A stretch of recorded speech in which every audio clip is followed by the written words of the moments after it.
Welcome to the Living the Dream podcast with Curveball. If you believe, you can achieve.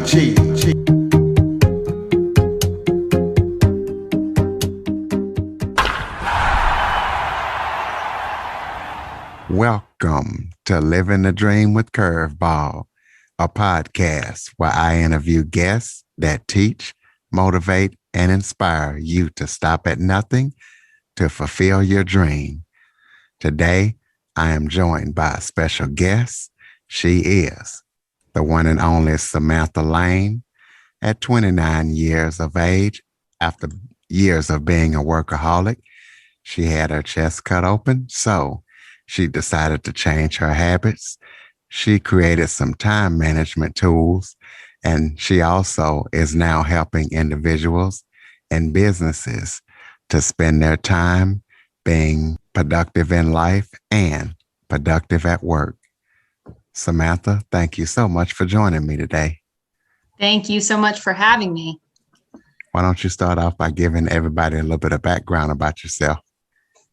Sure. As you mentioned, I used to be a workaholic, and I'm sure a lot of people can relate to being ambitious and wanting to reach goals. So I kind of lived this life of work first and life second. And then I had to have my chest cut open to fix a chest wall deformity that had my sternum sitting on my heart, and ended up having a lot of complications with the surgery. And that experience helped me realize that life can be short, and our time is the most valuable and precious asset that we have. So I changed my life to value it more. And then after a few years of living better, people decided that they wanted that too. So I started helping other people to do the same. And now that is what I do for a living full time. So what made you have the attitude work first, life second in the first place? That's a good question. I think for me personally, I think it was a combination of just sort of my own personal perspective on life, and then just sort of, I think, what society encourages us to do. I think for a lot of us, we're kind of taught that we are defined by what we do. Think about it. When we're kids, people ask us, what do you want to be when you grow up? And they're not looking for us to say happy or fulfilled. They're looking for us to say a teacher, a doctor. So I think there's a little bit of that. And, you go to a party and someone says, well, hi, what's your name? What do you do? We're just very defined by our jobs. And I think, unfortunately, our society really pushes us in that direction. So I think for me, it was a combination of maybe my own personal validation by what I do. And then I think, too, just sort of what our country leads us to do. So how long did it take after or doing your experience before you realized that you needed to make the transition? And what are some of the things you did to make that transition to what you're doing now? Yeah. So I knew during my recovery that I needed to change my life, but I didn't really know how I needed to change that for probably a good, I'd say 6 months after my surgery. And I started out by just creating the products that helped me. And that was really all I was planning to do, was solve my own problem. And then after about a year or so of living better, I realized that other people deserved that too. And it just sort of felt selfish not to share it. And so that's sort of what sent me down the path of turning my passion into a business. And I started out doing that just part-time. And then in 2019, I went into it full-time. Well, tell us about the products that helped you while you were recovering. So the first is a folding piece of paper. One of the reasons why the business that I run is called Origami Day. And it's something that just helps you map out your entire week and then fold it down where you're only looking at one day at a time. So it helps us to be a little more proactive in our week, but still just focus on one day, so we're not too overwhelmed with all the things that we might need to do. And then the other tool is a 14-month undated calendar and a notebook in one, because surprisingly, when I was on a hunt for the magic bullet to give me work-life balance, I couldn't find it. And I found that there are very few calendars that are made this way, but it's really effective to sort of keep things in the same place. And when we plan on a month view calendar, we're less likely to overbook ourselves versus when we have other calendars that give us a lot of space for each day, it's not always consistent with the actual time that we have to do something. So those are the two tools that really make up the business from a product side. And then what I've also learned is people need a little bit of education and training and support. So I do a little bit of that with people as well. So if I'm a individual or a business and I come to you and I say, hey, Samantha, I need help. I need better time management for my employees or myself. Kind of walk me through the steps of what I would get working with you, either business or personal. Yeah, so those are both, and that's a great question. Those are both the demographics that I do work with as individuals as well as companies. We all spend so much time at work that when we have employers who are willing to help their employees find work-life balance and manage their time better, I think that's really a great way for us to spark the cultural shift that I think will sort of prevent more people from being workaholic. So for both individuals and companies, I always give a free download of the weekly planning sheet so that anyone can give it a try. Because I think if we just start planning once a week and looking at our time in a strategic way, then that's one of the quickest steps to having more balance in your days. And so I usually will encourage everyone to get that free download and start planning. And then I help with corporate training. So whether it's a team, you and your team want to all kind of address some of your pain points together, or if you individually want to talk through some of your particular struggles, I help people to create things like a weekly template. Like Curtis, I'm sure there are things that you do every single week. So identifying those things and grouping them together would help you do those in a more effective manner. So just sort of helping people to troubleshoot, whether it's in a group format or individual format, what are your pain points and how do we come up with solutions that are within your comfort zone? Because that's the other thing. A lot of what I work with is change, and people have varying comfort levels with change. Do you have any kind of books or courses that you put people through besides your free download, or any podcasts or anything like that? So I do like to give a lot of free resources.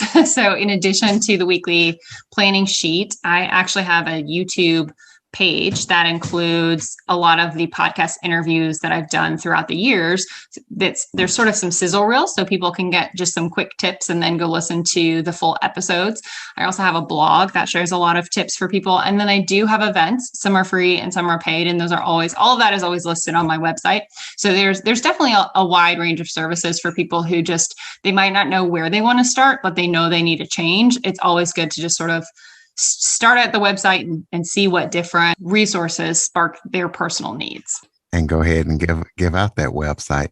Yes, that would make sense, wouldn't it? That is origamiday.com, and that's origamiday.com. And what made you call it that, Origami Day?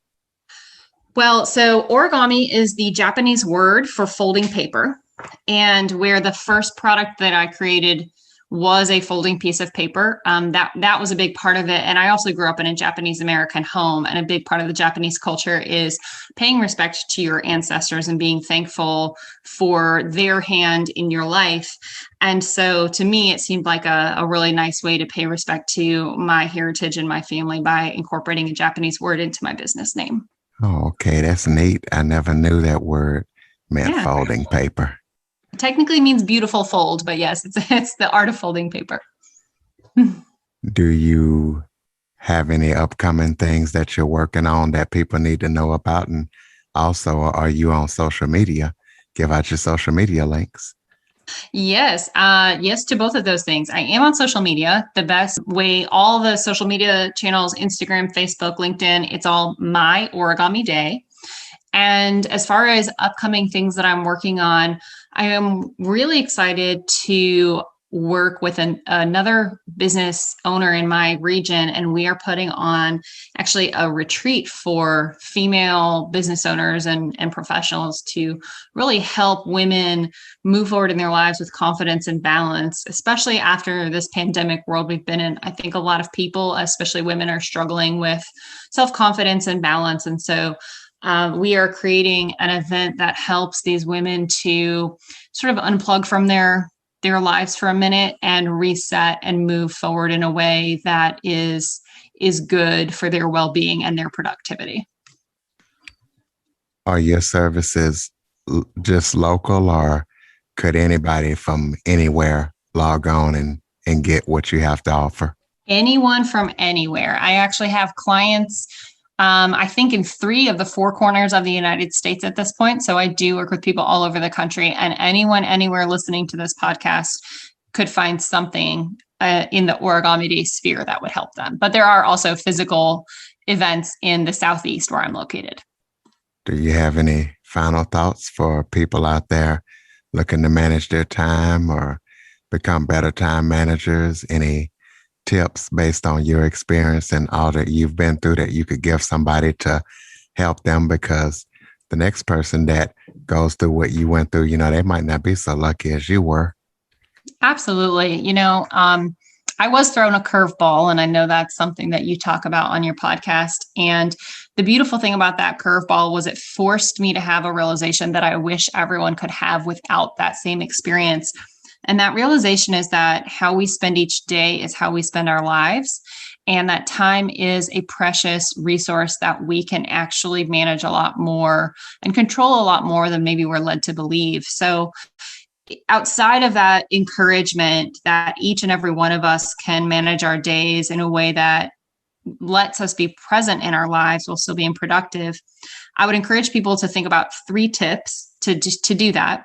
One would be identify what's most important in your life and in your career. And once you have those prioritizations, those priorities, then take time each week to make a written plan for the week so you can be proactive versus reactive in your days.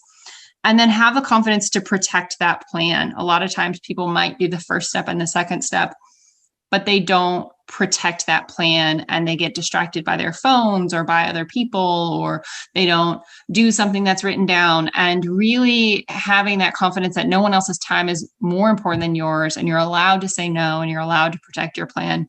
I think that combination, those 3 sort of tips together have really become the foundation of how I encourage and teach people to live their lives in a more balanced way. Ladies and gentlemen, Samantha Lane, origamiday.com. Thank you so much for joining me today, Samantha. Thank you. And listeners, please be sure to subscribe, rate, review, share. And if you're an Android listener, go to the Google Play Store, type in Living the Dream with Curveball, and download the app.